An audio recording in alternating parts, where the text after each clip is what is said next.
Good afternoon. If you're in the US, good evening if you're in Europe, and welcome, both people here and online. So we're streaming this, and we're happy to have you here. Today we're going to talk about anxiety and depression, and it is one of the biggest issues that is affecting people today. The official numbers are that it affects about 40 million adults in the US. That's 18% of the adult population has some more significant form of anxiety. But what we find is we ask people on a questionnaire, and we find that probably 70–80% of people coming through our office have some form of anxiety or depression. So it's a big deal. It is the third most frequent medication prescribed in the US. And people with anxiety are 3 to 5 times more likely to go to the doctor. And to me, that simply says that when something central isn't working, like we're talking about in holism, when something isn't working, it starts affecting multiple things. And there's about a 50% overlap between anxiety and depression. So if you have anxiety, then 50% of those have depression, and vice versa. So and we're going to talk about how there's a common mechanism to those things. And these numbers are according to the ADAA, Anxiety and Depression Association of America. So the causes of anxiety and depression, according to the ADAA, and for a change, I agree with every single one of these, is genetics, personality, life events, and brain chemistry. Now, where we look at this differently is what to do about it, because the standard treatment and the standard viewpoint in the mainstream system is, well, genetics, you got what you got, and personality, you are who you are, and life events, well, it happened. And they don't think that you can do anything about those. They think that those are kind of givens, they're set in stone. And then they say, oh, but brain chemistry, now you just hold on your horses here. We can change your brain chemistry. We got pills for that. So what we want to talk about is a more holistic approach to this, where we can understand that the body health is a triad, and there's a chemical side, a structural side, and an emotional side. And by improving these areas of our life, not only can we change how our genetics express, but we can sort of tweak our personality. We can cope with life events better, and by all means, we can change brain chemistry in a natural way instead of adding chemicals. The standard treatment is called an SSRI, selective serotonin reuptake inhibitors. There are some others, but this is the main one. And what does that do? So serotonin is a neurotransmitter that makes you feel good. And that serotonin hangs around for a while in the tissues, and then it's being reabsorbed. The body takes it back up. So now you're saying, oh, well, that seems really stupid. Because if it makes you feel good, why don't you just let it float around forever? Because you're supposed to be able to experience all kinds of emotions, and you're supposed to be able to adapt and experience different things. So by reuptaking it, you bring balance, and then you release more in the right amounts at the right time. And what a reuptake inhibitor does is it blocks those reuptake channels so that the serotonin gets out into the tissues, and then it just kind of hangs out. So it lasts much, much longer. So if you're low on serotonin, then you can feel a little bit better for a while. But the problem is, when you change the reuptake, you change the balance, and the body, like we said, it is creating these neurotransmitters for a reason. You need to be able to, you can't be in la la land if there's other stuff going on. So now the body, if you inhibit the reuptake, the body says, well, you know, the serotonin lasts longer, so now we don't need to make as much. So the body down regulates the production of serotonin, and now you don't feel so good, so now you gotta up the dose, and the body down regulates, and so on and so on. Because there's a reason for everything that the body does. And the solution is bring balance to the system. Don't try to push the system into what you think it should do. So that's why they up the dose a few times, and then they say, oh, well, this isn't working so much anymore. Let's try something else. So it's a kind of trial and error approach. We interfere with the system until it adapts and it doesn't work. So genetics. We'll go through all these reasons one by one. Genetics is not a death sentence. It's a predisposition. What you get from your genes is you get more or less capacity to adapt. So stress happens, life happens, and your nervous system, your body, your physiology has a certain capacity to adapt. That's what you get. And some people have this much capacity, and some people have that much capacity. It's not fair, but it's what we got. And you can't change the genes, but you can change the expression of your genes. Just because you have a gene doesn't mean it's expressing all the time. It expresses when there are triggers and promoters. And those can be things like food sensitivities, deficiencies, toxicities, emotional stress, or physical trauma. So all these different things are triggers, and it's not the genetics per se, so we need to teach the body, we need to help the body cope with this stuff, and then we don't have to express those genes anymore. Personality and life events. We certainly are born with a specific personality. Even in families where the gene pool is relatively common, we have tremendous differences in personality. So yeah, it's a real thing. But part of it is nature and part of it is nurture. We can still, it's not set in stone. We can still work on our personality. We can still bring out the best and sort of work on reducing the worst. Life events, same thing. There's trauma, there's tragedy, there's losses, etc. But your body is designed to cope with those things. Your nervous system can rewire.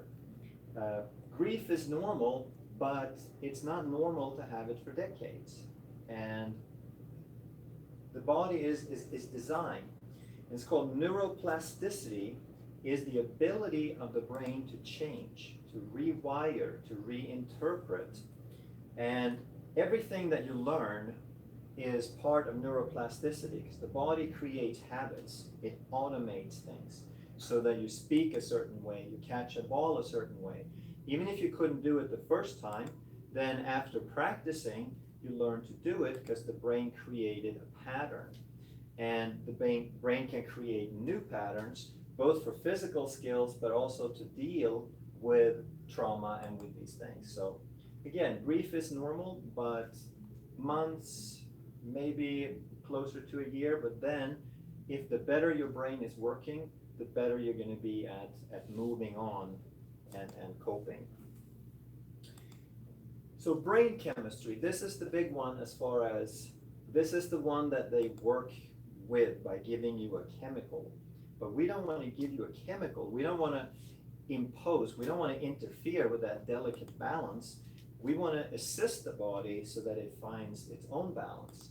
So the brain needs certain things. And the number one thing the brain needs is oxygen. Okay?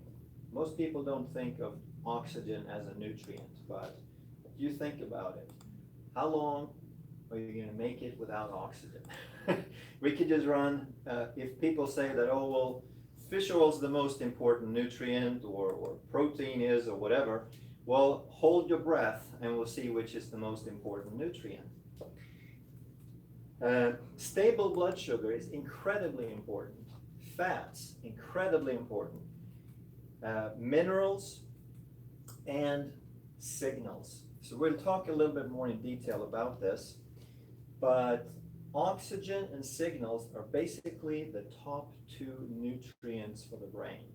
The other stuff is great, but those are the big pieces. Oxygen, we need oxygen carrying capacity. We have red blood cells to carry the oxygen, and red blood cells are kind of important because they're 85% of all the cells in the body, so it's probably important. And the red blood cells have to have hemoglobin. That's the molecule, the compound that can grab on and carry the oxygen. So our oxygen carrying capacity depends on how many red blood cells we have and how much hemoglobin. And in order to manufacture these, we need to eat good foods, and we need to have a healthy digestion. Because if we eat right, but we don't have a healthy digestion, we still can't use the stuff. We're not gonna bring it into the right places. And then we need circulation. So first we need blood that can carry the oxygen, then we need to send the blood out somewhere. And of course, the first part of that is the heart pumping, but that's not enough because the blood vessels need to be open and relaxed so that we can get the blood to the periphery where it needs to go. And it's not just hands and feet that are periphery, the brain is also kind of periphery. The things furthest from the heart are basically hands, feet, and brain. And whenever you have stress, hey, come on in.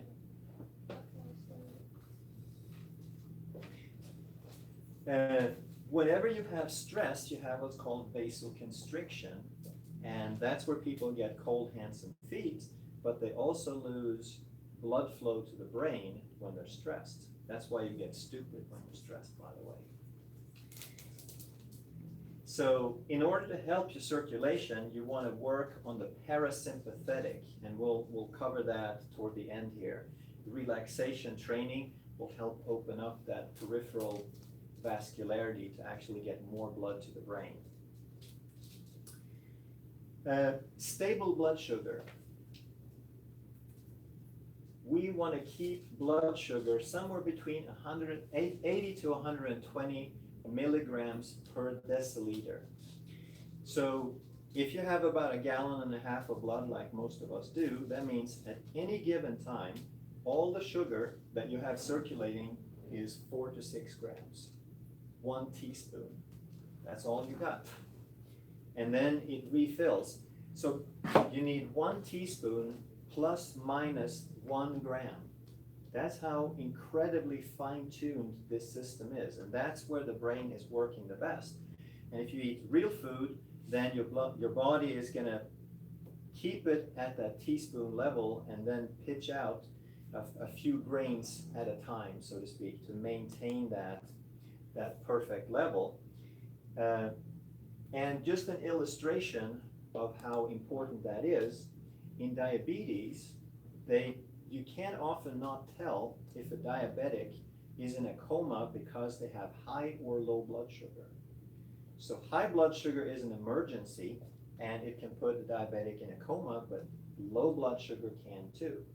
So when we have these roller coaster blood sugar swings that we get from sugar and processed foods, where people have some sugar and they feel up, and then 30 minutes later they feel down, that's part of it. It doesn't cause anxiety, but it sure doesn't make it easier either. Okay, a lot of people with hypoglycemia, they get irritability and they get fatigue and loss of focus because the brain needs that stable blood sugar, and you get that from eating whole foods.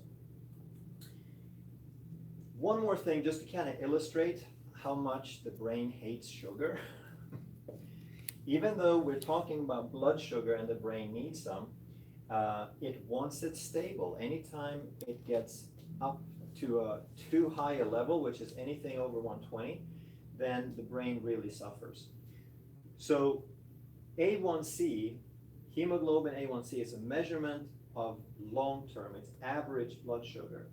And if you have a healthy level of blood sugar, means your A1C is below 5.2, your brain shrinks about 0.3% per year on average. That's not including or accounting for exercise or lifestyle, I think, but just on average. But if your blood sugar goes up where your A1C is 5.5, and this is still considered completely healthy, now your brain shrinks like 0.42% per year. If you get up to pre-diabetic, it shrinks almost 0.5% per year. And if you get into the diabetic range, it's shrinking by like 0.5253. So sugar causes inflammation that causes the brain to shrink. Okay? One of the mechanisms that's involved with dementia and Alzheimer's and degeneration in general. Fat. Why does the brain need fat? Because the brain, 60 to 70% of the brain is fat. 25% of that is cholesterol, okay? And we've had for the last 50 years, we've said that, oh, cholesterol is the root of all evil. Don't eat it, stay away from it, measure it, take drugs to push it as low as possible. Well, your body manufactures cholesterol. It wouldn't make a bad substance in your body. And 25% of your brain is cholesterol. It's essential. The insulation of your nerve fibers, called myelin, a big portion of that is cholesterol. Your brain wouldn't work without it, okay? So the body knows how to put these things in balance if we create health. Low cholesterol has been linked to depression, for one thing. The best cognitive function that you find, they've done tests on people once they get up to 70, 80 years old, the best cognitive function is in people who have cholesterol over 220 and even over 240 in certain skills. And what's the normal? And normal recommended cholesterol is under 200, but even people, if they say, there's a lot of people that even coming through this office, their cholesterol is 190, and they said, oh, are you on, or it was on 190, and they put them on a cholesterol medication, they put them on a statin drug, because the doctor said, oh, well, it runs in your family, better be safe than sorry. So now their cholesterol is like 150, and they're well on their way to depression and brain deficiencies. And there's absolutely no reason to lower the cholesterol because it's a natural, healthy substance. Your body makes it. Okay? We'll have another seminar on cholesterol. I think it's next Wednesday. 30% of the brain is DHA, which is basically a component of fish oil. So out of this whole brain mass, a full 30% of it is one specific essential fatty acid called DHA. And in general, the population gets about 20% of the DHA that they should have. And when we don't get the DHA, the body substitutes whatever Crisco or soybean oil that's floating around that's available, but it doesn't work as well because this is what the body is looking for. And DHA, you get it from fish. Try to keep to the clean sources. You get it from fish oil. And there are vegetable sources of DHA. There are products, but it's very difficult to get it from those sources. They basically have to grow them on algae and things like that. And it gets expensive, and the doses are relatively small. So unless you're a very strict vegetarian, which I don't recommend, you get much better value with the fish and fish oil. Minerals, glandular. So these are things that, minerals in general is something that the brain likes, but these are things that we use in this office because they test well. These are standard process products. One's called Mintran, one's called Minchex, Orchex. Tuna fish oil is great because tuna fish has a DHA to pH of 1. So there's two kinds of essential fatty acids in fish oil, and depending on what you're missing, if you have a tendency for depression or anxiety, you're probably missing the DHA more so. If you don't have that, but you kind of have more of an inflammation, heart disease, then you probably need more of the EPA. But if you're looking for the DHA, tuna has a 5-to-1 ratio. Leafy greens is a good source of minerals in general. So now we're going to do a little crash course. Yes? So am I supposed to take all of those if I'm depressed? No. So good question. Am I supposed to take all of these? In this office, again, we test.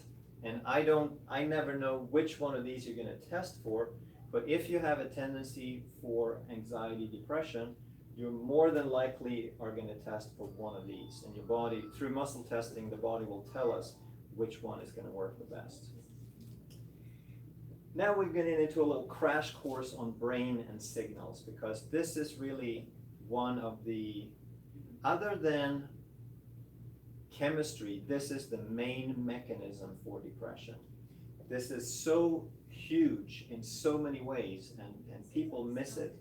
So whenever we talk about sympathetic, parasympathetic, whenever we talk about stress, this is part of these mechanisms that are involved.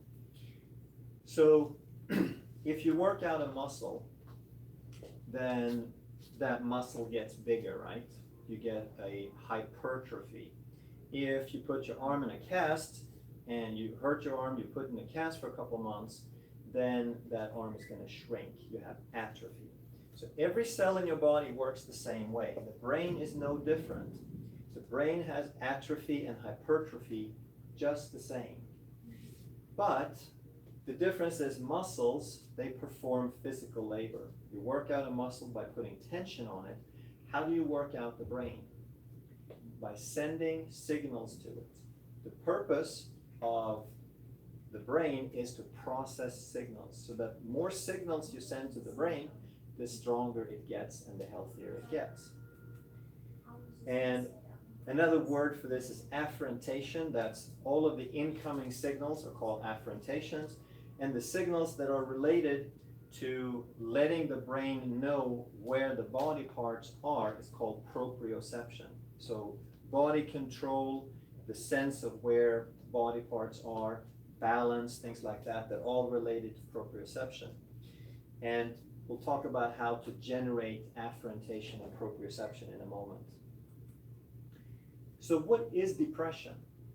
How do we define it? Other than checking questionnaires on a form, what is depression? And the definition is, depression is depressed activity in the frontal lobe. So here's your frontal lobe. That's the executive center of the brain. The different areas have different functions. They receive information, then they feed forward to the frontal lobe, and the frontal lobe executes. And depressed activity in the frontal lobe, think of this as a 100-watt bulb versus a 75-watt bulb. Okay? The more physical strength, power, activity you have, the better the frontal lobe is working. But if it's starting to degenerate, if it's starting to lose power, it can't light up the body the way it's supposed to. And what is it that makes it glow, burn a little dimmer? What suppresses the glow? Emotional stress, disuse, degeneration, hypothyroid, hypopituitary inflammation, all of these things that are things we can do something about. This is lifestyle, this is toxicity primarily, but we can change these things. So just like we talked about with the cold hands and feet, when you're stressed, your body creates vasoconstriction and you get cold hands and feet. And again, the brain is a peripheral organ relative to the heart. And when you have stress, then your body starts sending the blood to the muscles. Like if you're having a fight flight, The body sends the blood to the muscles at the expense of the frontal lobe. So again, whenever you're stressed, you can't think very well. You can't be clever. You can't be smart and quick because your body is getting ready for an emergency. So you actually lose blood flow. You redirect blood flow from the frontal lobe to the rest of the body when you're under stress. Here's another huge thing to understand, that most of what the frontal lobe does is to turn things off, okay? The brain is not sitting there idly and then it says, okay, let's go do that, and then sit idly, and then let's go do that. It receives information all the time, a billion bits of information, and then it processes, and then it makes decisions, and 85 to 90% of the time it says, let's turn that off, let's turn that off, let's turn that off. That's how the brain creates stability. Stability is created by turning things off. Otherwise, it'd be like a raging fire that just went out of control. So there are 4 things, and don't worry about the first 3. This is just for the detailed people. 4 things it does. It inhibits stress, it inhibits flexion and extension, so it is involved in posture. This is a relaxed posture, this is a stress posture, and it's all frontal lobe. It inhibits inhibition, which means it sets muscle tone, it produces muscle tone. So people who are flabby and don't have much tone at all, that's a frontal lobe issue. But here's the one that we're interested in for this topic. It inhibits secondary stimuli. So stimuli comes into the brain and the brain turns them off. And distractions. So I'm looking at you and then someone snaps their fingers, and if my brain can't inhibit that distraction, then my attention is going to be all over the place. That's called ADD. Okay? ADD people, everything in the world is equally interesting. Even though they know they're supposed to pay attention in a certain spot, every little thing just gets their attention because the frontal lobe is weak and it can't turn off. The signal comes in, it's supposed to say, hey, not now, but it doesn't know how to do that. Impulses. So teenagers, why don't they rent cars to teenagers? Because they don't have the brain power to turn off impulses. They give them a driver's license when they're 16, they can't rent a car till they're 25 because your frontal lobe is not fully myelinated until age 25. That's when you have judgment. The impulse comes in. If it's appropriate, you evaluate, you act on it. But if it's not appropriate, you inhibit it, you turn it off, okay? And there's lots of different things, but here's the one that we are concerned with also, irrational thoughts. Anxiety is an irrational thought, okay? We learn to focus on the wrong things. Thinking about worrisome things becomes a habit, okay? The better the brain works, the better it gets at turning those things off, okay? So we can dramatically reduce depression and anxiety just by firing up the frontal lobe. Now, of course, like we said, signals is what fires it up, but then of course it needs nutrients, it needs the fatty acid, it needs the minerals to process all those signals. So that's what leads to anxiety. So let's talk about some solutions now. And we want to think about them in terms of chemical, structural, emotional, because these are things that the body can do something about. And what they find is people who are not taking very good care of themselves, and then they go exercise, and they go, wow, I feel so much better. Okay, they did one of these. And then some people, they say, oh, I'm going to try meditation.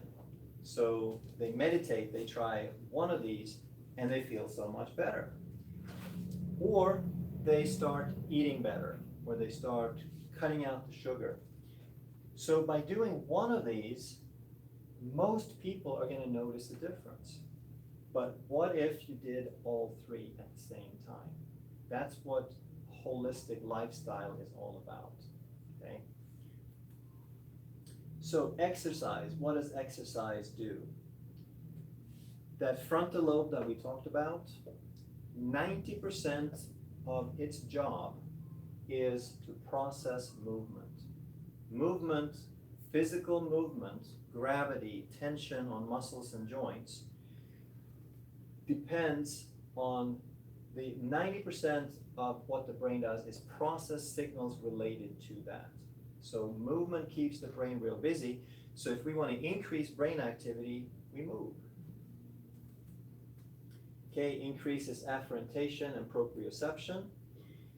And then complex moves are more effective, they're more challenging, because we want to engage as much of the brain as possible. So if we do a simple movement, like swinging an arm in a single plane, that's not very complicated. The brain says, okay, look, 1, 2, 1, 2, okay, I got the hang of it, now I can tune out. But if we do something complex, like playing tennis or dancing or learning some choreography or something new and difficult, we engage. It requires the brain to pay constant attention. We're changing things up, and by doing that, we make more synaptic connections. All these different neural networks, all these little wires, they create connections. They make new synapses, and the more complex the move is, the more synapses it has to make to control that movement. If we make more synaptic connections, then it's like a tree having more roots. It's going to be more stable. It gets information from more places. And if it's more stable, then it's going to be around longer to inhibit all those stimuli that we want to inhibit.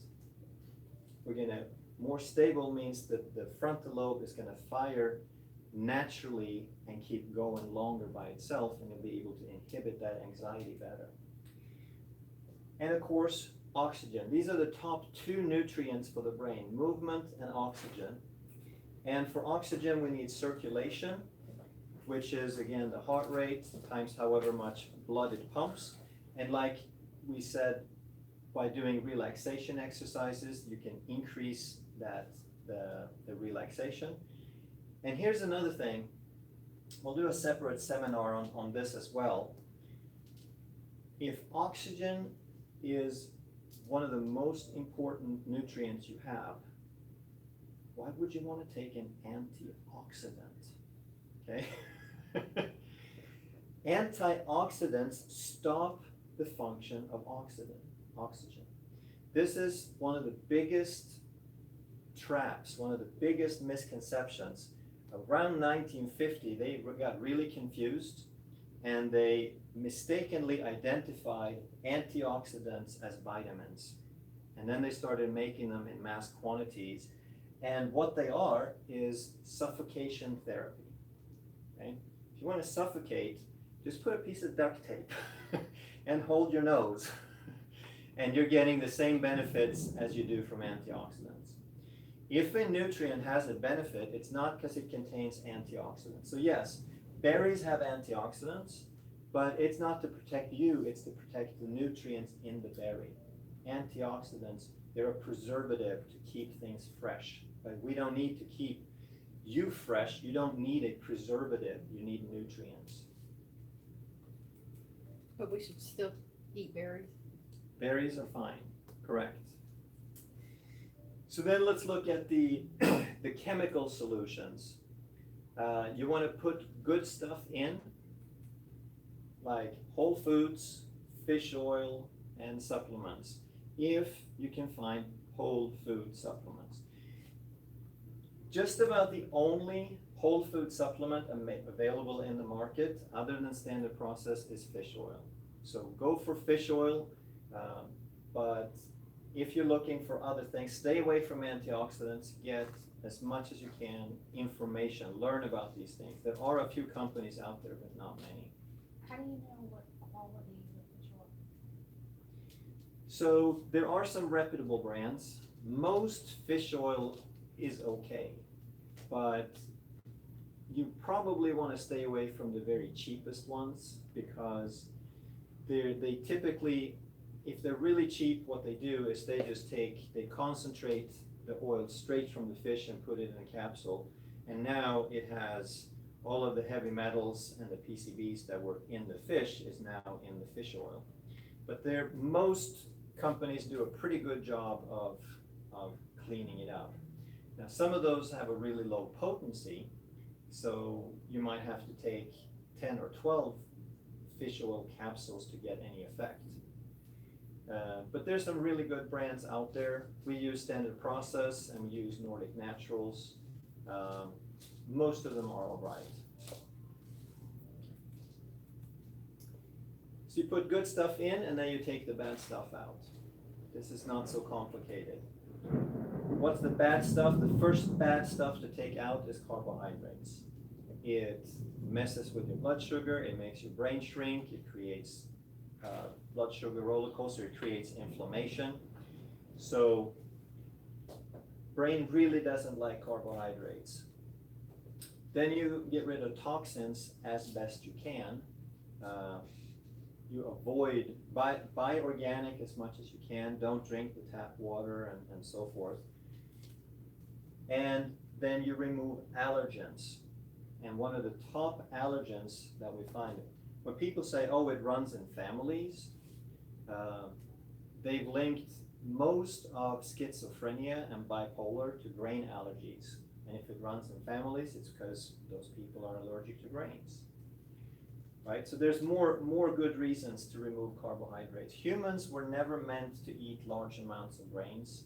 And the grains, 10,000 years ago, there were 2 grains. And since 1980, they made like 25,000 types of wheat. It has nothing in common with those ancient grains. Emotional solutions. How do you de-stress? Because like we said, stress shifts the blood flow from the frontal lobe to the muscles, to the fight-flight system. So meditation, okay? You relax, you reduce your fight-flight, your sympathetic means you increase your parasympathetic, you change heart rate, you change blood flow, you change hormone levels. Breathing exercises, again, they kind of goes together with meditation. They're different coins of different sides of the same coin, basically. Some of the methods I would strongly recommend, Sedona method. Go online, research it, look for some video. If you like it, then get a little tape program or something and sit down and learn how to do it. It can be very, very powerful in changing emotional responses. EFT, emotional freedom technique, same thing. It's a tapping technique you can learn to do for yourself. Powerful in changing emotions. Personal growth books. And here I want to make a little comment, because if you're feeling bad, don't just affirm. Don't just say, oh, I feel bad, I'm supposed to feel good. It's not going to work. Okay? In that moment, you don't have access to those good feelings, so the affirmation backfires. So what you want to do is you want to distract yourself. You want to give it some time.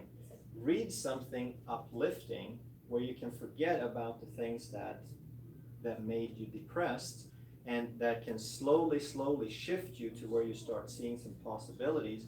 And then you spend enough time doing that.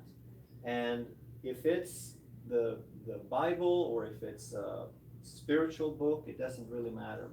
Anything that gets you feeling differently. Okay, I love books by Wayne Dyer, Abraham Hicks, Deepak Chopra, all fantastic books. In this office, we also use homeopathics.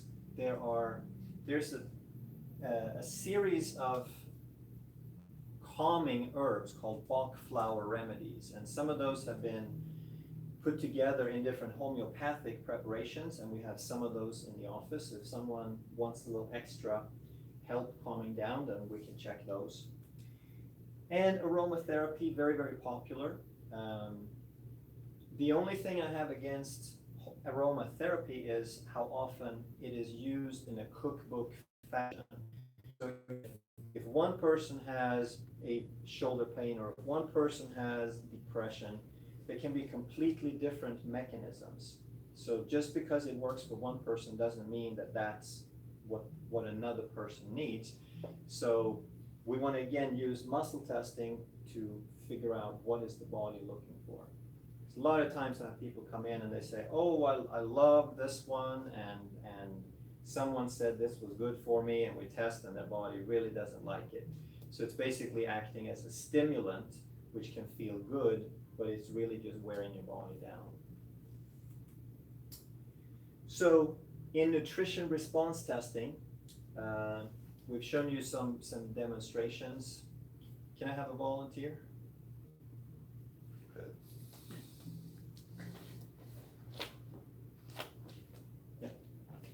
And you're all right being on camera? Sure. All right.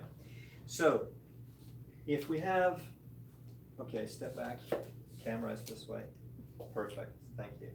So if we push on an arm, and we've demonstrated this before, that we push on the bone is held up by a muscle is controlled by a signal from the brain. This is a neurological reflex. And there's certain things, just like we hit the patella tendon, we get a response. When we push on an arm, what I'm looking for is a solid response. It's not a strength. We start with an ounce, we increase to a pound, and if we get a solid feeling, that's the locked muscle that we're looking for. So then anything that we touch that has a problem is going to change that, okay? So you've been on the program for a little while here. Hold. So your frontal lobe is doing very well. But when we tested you initially, I think that was a weak spot. So the first thing that if we want to check for anxiety, depression, the very first thing we would see is if there's some stress there, if there's some depressed activity. And then most of the time they're going to check for one of those tests for Mintran, Minchecks, Orchecks, tuna oil, etc. The other things we could check would be any brain point. The frontal lobe would be our prime suspect, but we can also check the parietal lobes. We can check occipital lobe. We can check cerebellum. Then we want to go look for the endocrine system, the hormones that drive this. So pituitary. If pituitary is weak, it's going to slow down the whole endocrine system, and including thyroid, and you slow your thyroid, your whole metabolism down. And whole, and thyroid as well. Then of course, because thyroid hormone is activated by the liver, we probably want to check liver. And if there's stress involved, we want to check some adrenals. And in her, it's working very nicely now. So you're making good progress. Okay, thanks so much. So, but on a new patient, we would typically find probably half of those areas weak.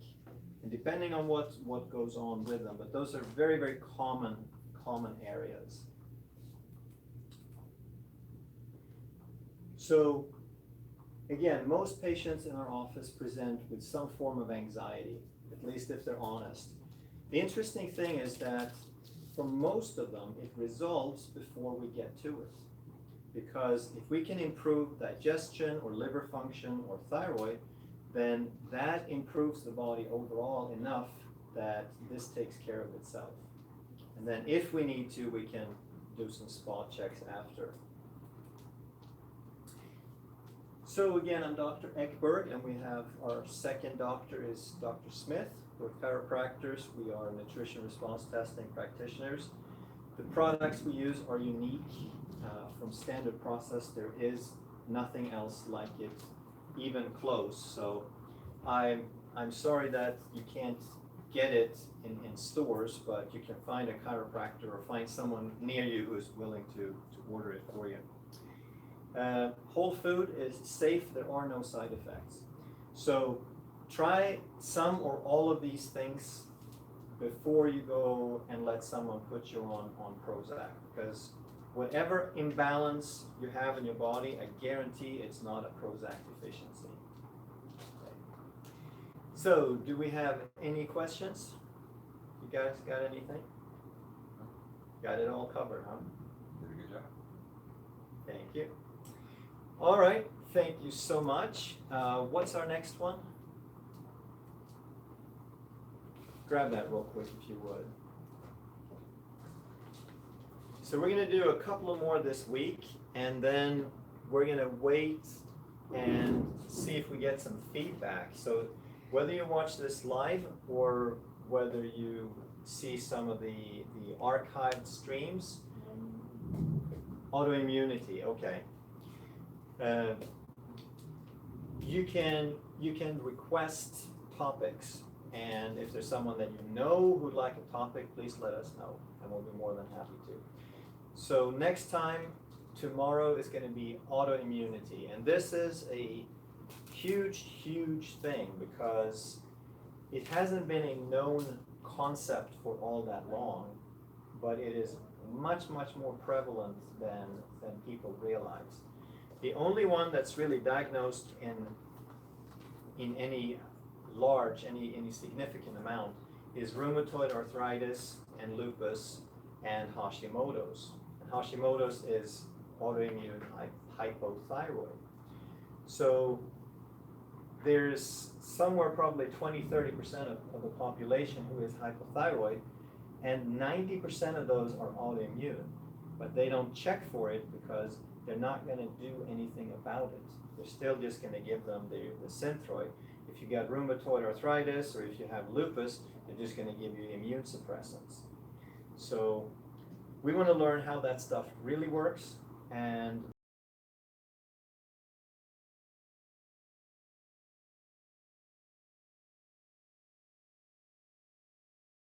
so thanks for watching.